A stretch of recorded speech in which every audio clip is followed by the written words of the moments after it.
Today I'm going to be working on a 2005 Chevy 2500. The fan blower for the AC, it's not working properly.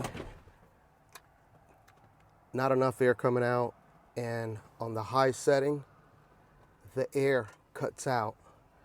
Let me see if I can just show you here.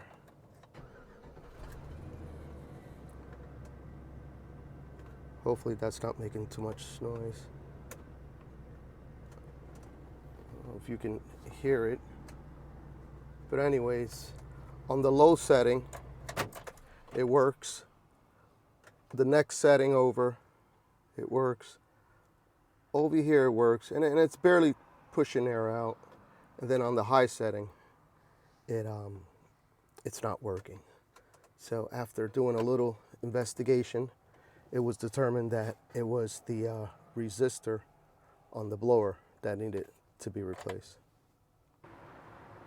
Now the hood is already popped open, because I'm sure that you know how to pop the hood. But in case you don't, there's a latch underneath here, but first you have to unlatch it from inside of the compartment. Now here's where you'll find the blower resistor. And I'm just going to loosen up this connector so that you can see that it's burnt there on the plug end, and on the resistor end it is also not in good shape. So this is the problem, and this is what I'm going to be replacing.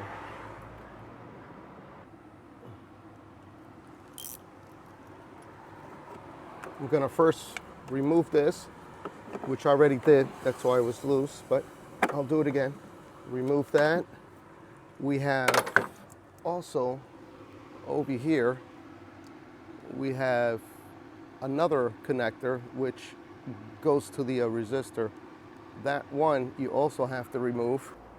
Here's the wires, the plug in, and we're gonna need a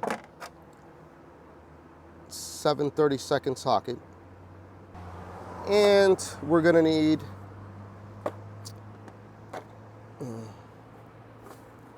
some butt splicers. I keep an assortment of all types of fun stuff because I'm always fixing stuff. So here's the butt connectors. All right, I had to go and get a screwdriver so I can pry it here gently, and then you pull it up. And that connection is good. There's no overheating or anything on that one. Then it loops around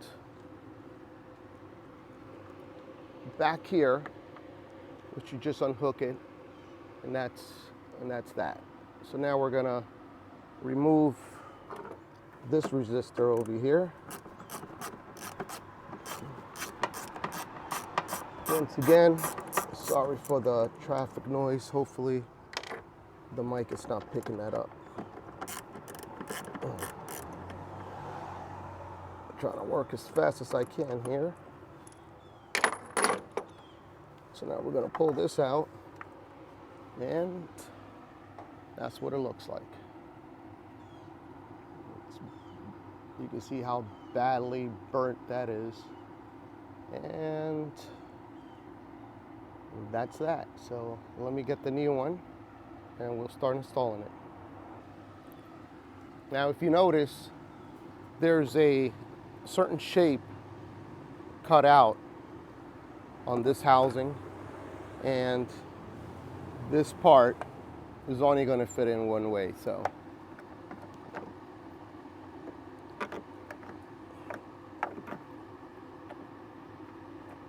there you go.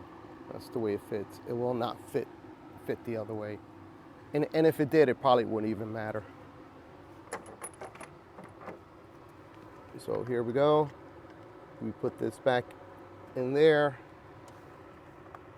Put this back in there.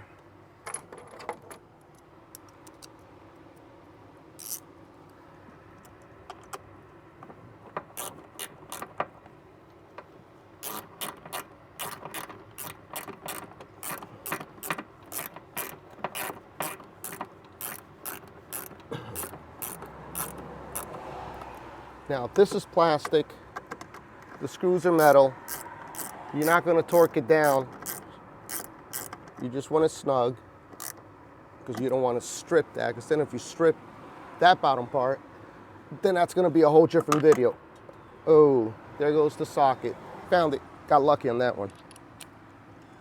Now, we're going to connect this here. Man, they shortchanged me on that one. Well, so that's going to go there, and now the wire's too short to clamp behind here. That's not a big deal. But now I have to remove this part. So I got to unravel all this tape and cut that off. Now I went and put some gloves on, only because since I'm handling the phone or the camera, and this tape can have sticky residue. I didn't want the residue on my fingers, and I didn't want to get that residue on the equipment that's recording. So that's why I put gloves on, and you can wear gloves if you like. This obviously was replaced before.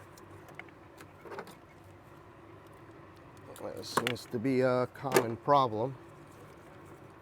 And I guess the original was color-coded, but the replacement, depending on where you get it from, may not be color-coded. However, if you do it step by step, you know, one by one, you're gonna match the pins to the wires, to these pins. So, and everything, these pins right here, and the pins on the connectors, you'll match it to the color coordination that this originally had. This is the way this is gonna connect over here. So we're gonna start with this cable here and replace that one first, and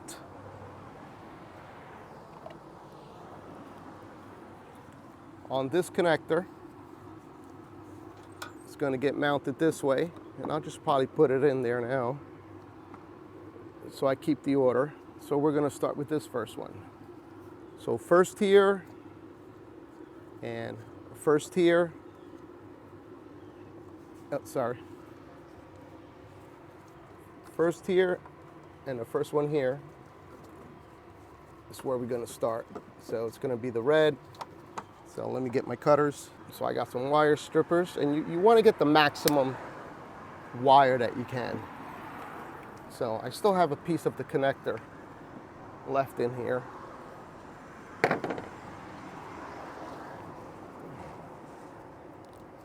Because I'm trying to get the maximum wire possible.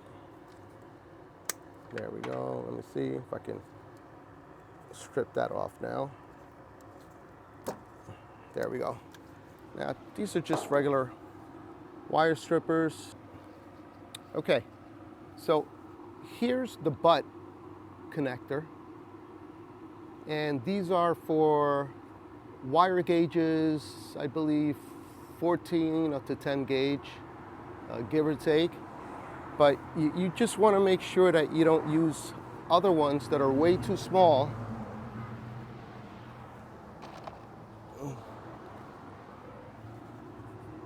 Like this one, where the wire's not going to fit in. See, it doesn't want to go in. And some people, what they'll do is they'll cut some strands off in order to make this fit in there. That's a no-no. You do not want to do that. Do not do that.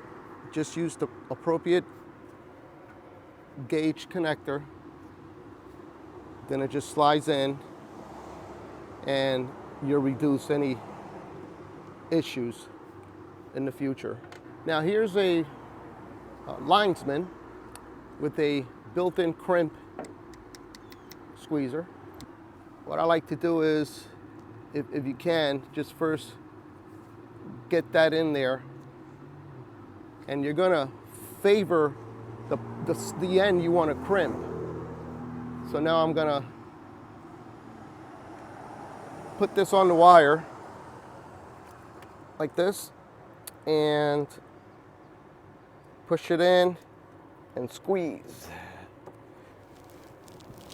Squeeze as hard as you can with your hand might. And there we go. That's the first connector. And then this one here,